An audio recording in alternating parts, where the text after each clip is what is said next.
प्रिय छात्रों, सुप्रभातम।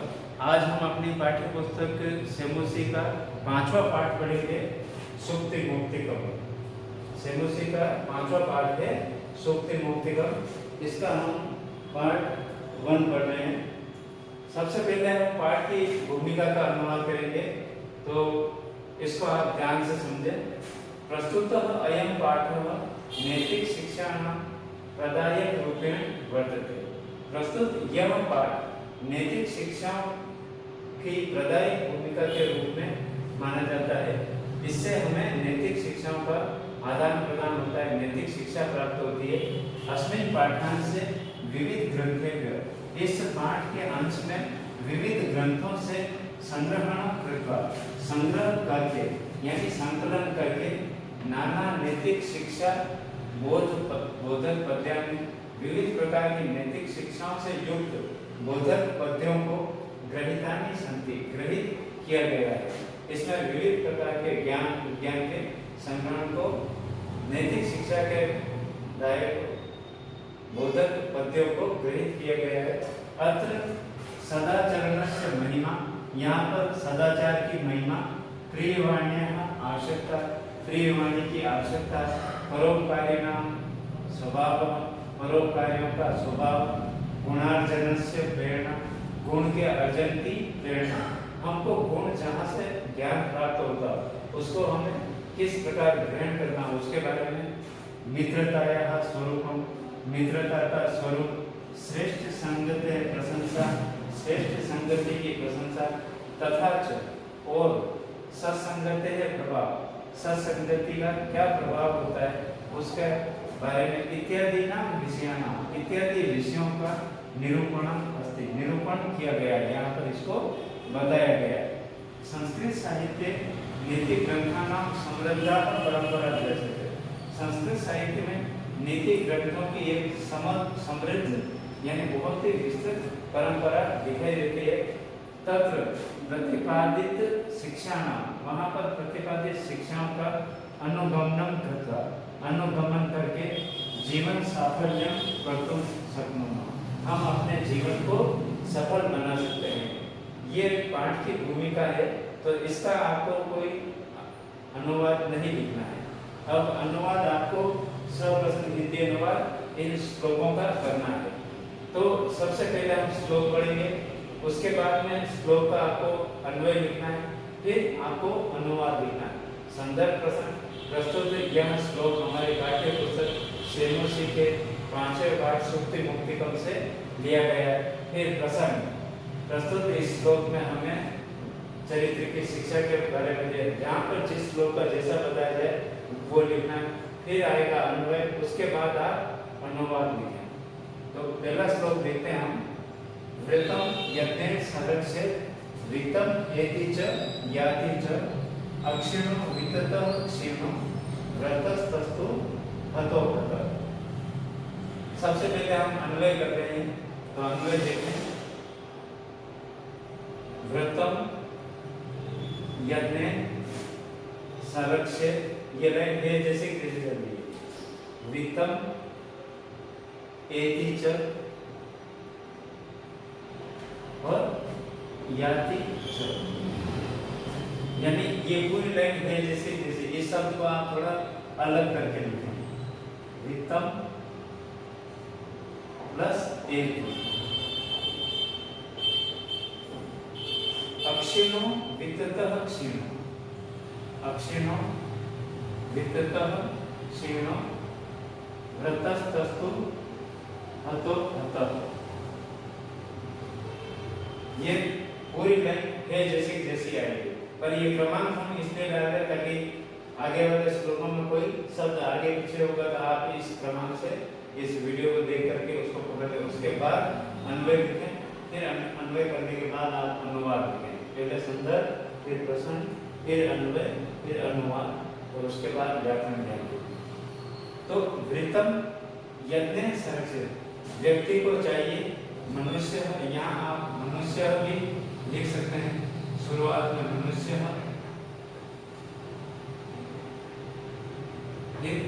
मनुष्य व्रतम यज्ञेन संरक्षेत, मनुष्य अपने चरित्र की रक्षा प्रयास पूर्वक करें। कोशिश करें कि आपका चरित्र बिल्कुल अच्छा हो, आपके चरित्र पर कोई भी उंगली नहीं उठाए, कोई आपको भला बुरा नहीं कहे। तो आप अपने चरित्र की रक्षा, अपने आचरण की रक्षा प्रयास पूर्वक करें, क्योंकि वित्तम एति च याति च, क्योंकि धन तो प्राप्त होता है और वापिस चला भी जाता है। आप धन कमाते हैं, उसको वापिस खर्च भी कर देते हैं, पर जो कमाया हुआ चरित्र है तो अक्षिणो वित्तम क्षीणो, जो अक्षीण, जिस आप अक्षीण वित्त को ऐसा मानते हैं धन कमाने के बाद में कि ये कभी क्षीण नहीं होगा, तो वित्त तो क्षीण, आपके द्वारा कमाया हुआ धन कभी क्षीण हो सकता है, वो कभी भी कम भी हो सकता है, कभी ज्यादा हो सकता है। आपने रुपया पैसा कमाया, कहीं कोई नुकसान हो गया, तो धन तो कभी भी क्षीण हो सकता है, पर व्रतस्तस्तु हतो हत, पर चरित्र तो एक बार क्षीण अगर हुआ, आपके चरित्र पर अगर एक बार कोई दाग कर गया, किसी ने आपको चोर कह दिया, किसी ने आपको लुटेरा बदमाश कह दिया, कुछ भी, तो बाद में धीरे धीरे हतो हतो, धीरे धीरे वो नष्ट होता ही जाएगा। इसलिए आपको चाहिए कि मनुष्य क्या करे, अपने चरित्र की रक्षा प्रयास पूर्वक करें। धन तो प्राप्त भी होता है और याति चला भी जाता है, और धन तो क्षीण अक्षीण होने पर भी कभी कभी धन क्षीण भी हो जाता है।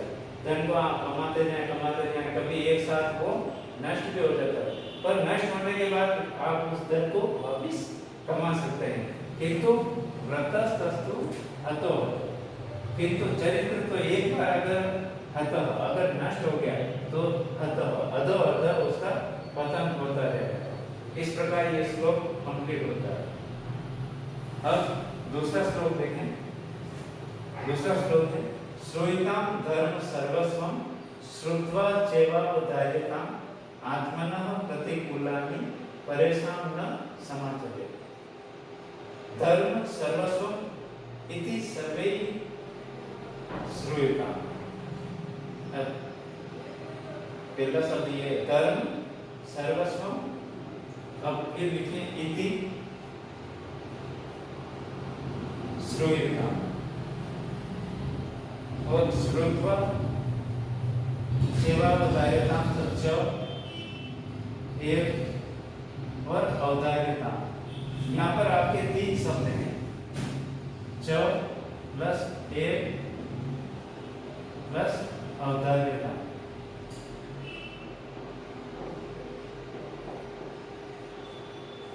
एक जगह दीर्घ संधि हो रही है और एक जगह वृद्धि संधि हो रही है। इस प्रकार कोई अगर शब्द समझ हो उसको अलग कर दे और फिर अन्वय लिखें।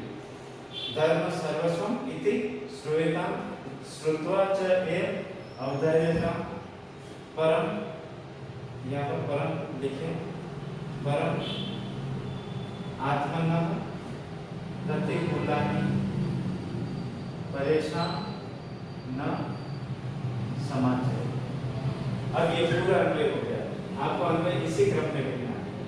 तो धर्म ही सब कुछ है, धर्म सर्वस्व।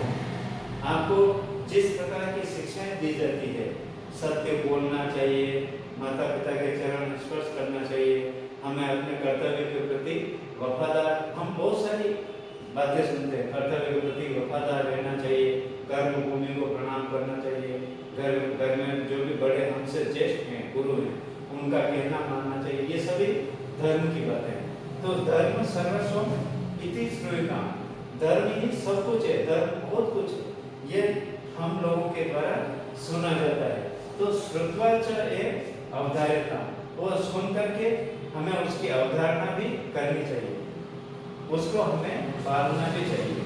जो हमने कोई भी शिक्षा प्राप्त की तो उसको हमें अपने जीवन में उतारना चाहिए, उसको क्रियात्मक रूप देना चाहिए। अवधारणा करना यानी उसका पालन करना।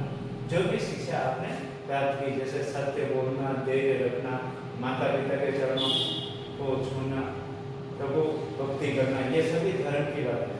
तो इस धर्म को हम बहुत कुछ सुनते हैं, तो सुनकर के उसकी हमें अवधारणा करनी चाहिए, उसकी पालना करनी चाहिए। परम किंतु आत्मनः प्रतिकूलानि, किंतु जो हमारी विपरीत है, आत्मा के प्रतिकूल है। हमने कोई बात सुनी, वो हमें अच्छी नहीं लगी, हमें स्वयं को अगर अच्छी नहीं लगती तो आत्मा न प्रतिकूल, अपनी आत्मा के प्रतिकूल जो भी बातें हैं वो परेशान न समाचार, दूसरों के द्वारा कही जाने पर भी हमें वो कार्य नहीं करना चाहिए।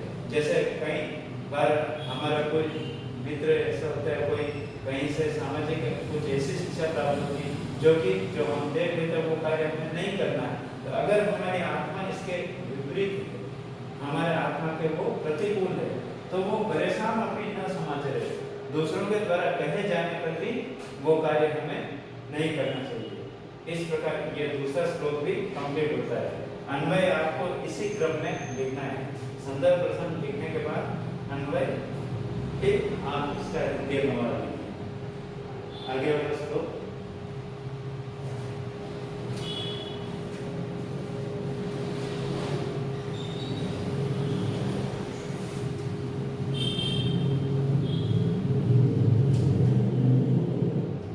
तीसरा श्लोक है, प्रिय वाक्य प्रदान सर्वे तुष्यन्ति जन्तवः तस्मात् तदेव वक्तव्यम, बचने का दरिद्रता।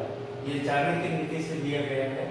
तो अब अपने को अन्वय करना है, तो प्रिय वाक्य प्रदान सर्वे जन्तवः और तुष्यन्ति तस्मात्,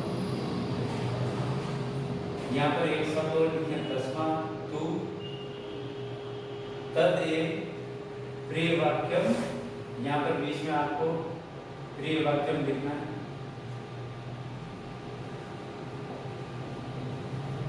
तस्मात् तु तदेव प्रिय वाक्यम वक्तव्यम, बचने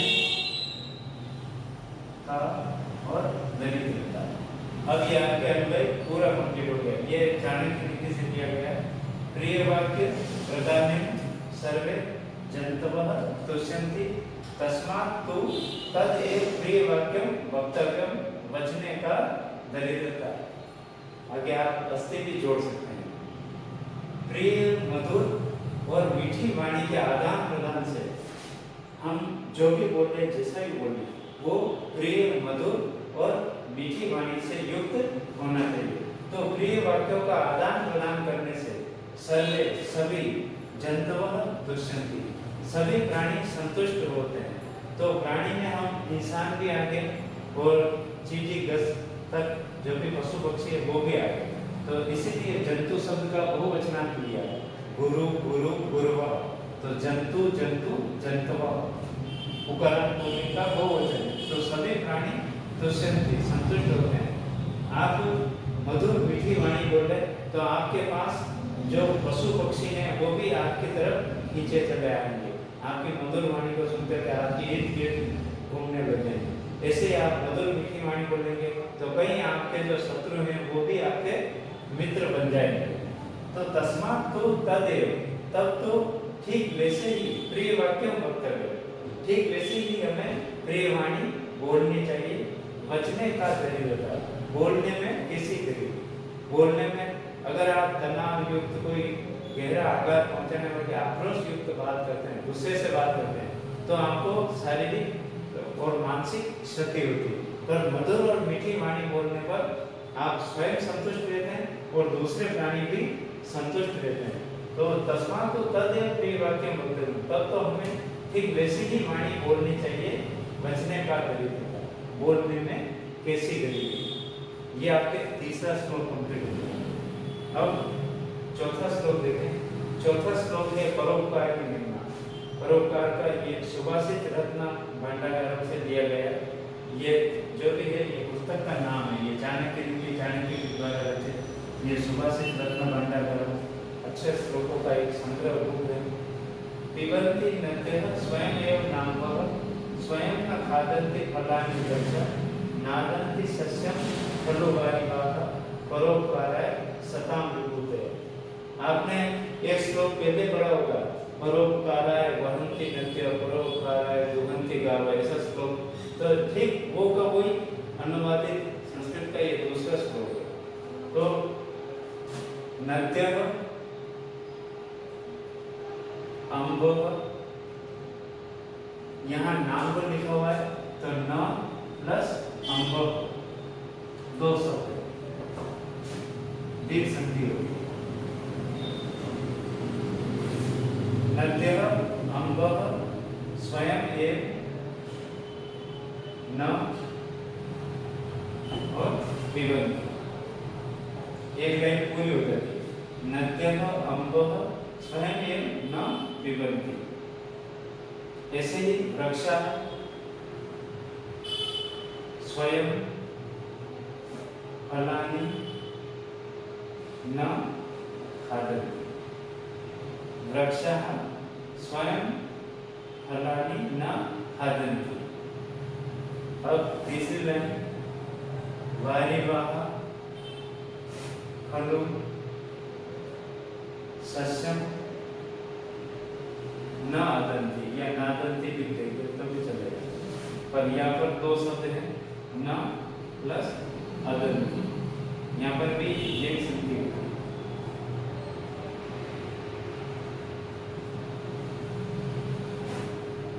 परोपकाराय सताम विभूतय, सताम विभूतय। और आगे सताम विभूतय परोपकाराय,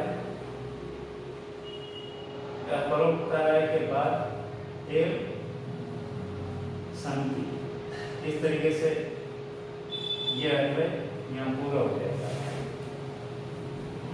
अब इसका हिंदी अनुवाद देखते हैं एक एक लाइन का। नद्यः, यहाँ नदी शब्द का बहुवचन है। नदी, नद्यो, नद्यः। तो नदियाँ अम्बः स्वयं एव न पिबन्ति।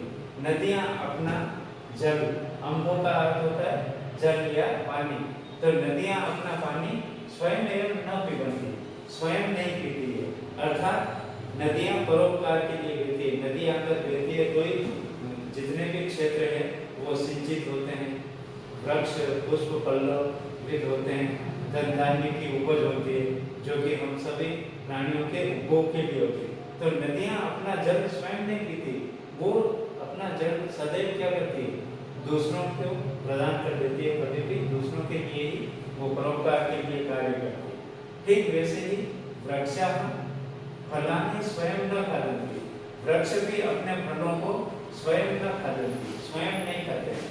वृक्ष भी अपने जो भी पुष्प पल्लव जो भी हैं, जो फल हैं, वो हम लोगों के लिए प्रदान करते हैं। दूसरे प्राणियों को वो परोपकार के लिए प्रदान करते हैं। और खलु वारिवाह, वारिवाह यानी बादल भी, खलु यानी निश्चय भी, सस्यम स्वयं एव न आदन्ति। सस्यम धन धान्य को, अगर बरसात नहीं हो, बादल जो बरसते हैं वो उससे ही अनाज पैदा होता है, तो वो जो अनाज है उसका वो भक्षण स्वयं नहीं करते हैं, वो भी प्रकृति के लिए, प्राणियों के लिए प्रदान कर देते हैं। तो वारिवाह बादल भी, खलु निश्चय ही, सस्यम न आदन्ति, धन धान्य का उपयोग स्वयं नहीं करते, अर्थात वो परोपकार के लिए दूसरों को प्रदान कर देते हैं। ठीक इसी प्रकार सताम विभूतय, सताम सज्जनों की, विभूतय संपत्तियां भी परोपकाराय सन्ति, परोपकार के लिए ही होती है। तो पूर्व में जो आपको श्लोक बताया, परोपकाराय वहन्ति नद्यो परोपकाराय वहन्ति का, परोपकार के लिए ही नदियां बहती है, परोपकार के लिए ही गाय अपना दूध प्रदान कर देती है। परोपकाराय फलन्ति वृक्षः, वृक्ष भी परोपकार के लिए अपना फल दूसरों को प्रदान, वो का वही श्लोक है, बस थोड़ा सा अनुवाद उसका चेंज है कि नदियाँ स्वयं अपना जल नहीं पीती है, अर्थात वो परोपकार के लिए दूसरों को प्रदान कर देती है। ठीक उसी प्रकार वृक्ष भी अपने फलों को स्वयं नहीं खाते, वो परोपकार के लिए ही दूसरे प्राणियों को, जीव जंतुओं को वो अपने फल प्रदान करते हैं। निश्चय ही बादल भी सस्यम धन धान्य को स्वयं न आदन्ति, स्वयं नहीं खाते हैं, अर्थात वो भी प्रकृति को, दूसरों को प्रदान करते हैं। सताम विभूतया, सज्जनों की संपत्तियां भी परोपकार के लिए ही होती है, न कि वो स्वयं उस पर अधिकार करते हैं, वो परोपकार के लिए दूसरों को प्रदान कर देते हैं। इस पाठ के 4 श्लोक हम इस भाग में पढ़ रहे हैं। अगले 4 श्लोक इस पार्ट के ही दूसरे भाग में पढ़ेंगे, पार्ट 2 के वीडियो में। तो आपको इन चारों श्लोकों का सपसंद हिंदी अनुवाद करना है। सबसे पहले संदर्भ लिखें, फिर प्रसंग लिखें। संदर्भ में जो श्लोक कहाँ से लिया गया है कि प्रस्तुत यहाँ श्लोक हमारी पाठ्य पुस्तक सेमुसी के 5वें पाठ सुक्ति मुक्तिकम से लिया गया है। मूल रूप से ये श्लोक चाणक्य नीति से लिया गया है। यहाँ पर नाम भी दिए गए थे, ये भी लिख सकते हैं। फिर प्रसंग लिखें कि इस श्लोक में परोपकार की महिमा के बारे में बताया गया है, इसमें प्रिय मधुर मीठी वाणी के बारे में बताया गया है। फिर जो ये क्रमांक डाले उस हिसाब से आपको अन्वय लिखना, लाइन लिखनी, संस्कृत की ये है जैसे जैसे। फिर आपको हिंदी अनुवाद लिखना। आपकी सहायता के लिए PDF फाइल के माध्यम से अनुवाद भी भेजा जाएगा।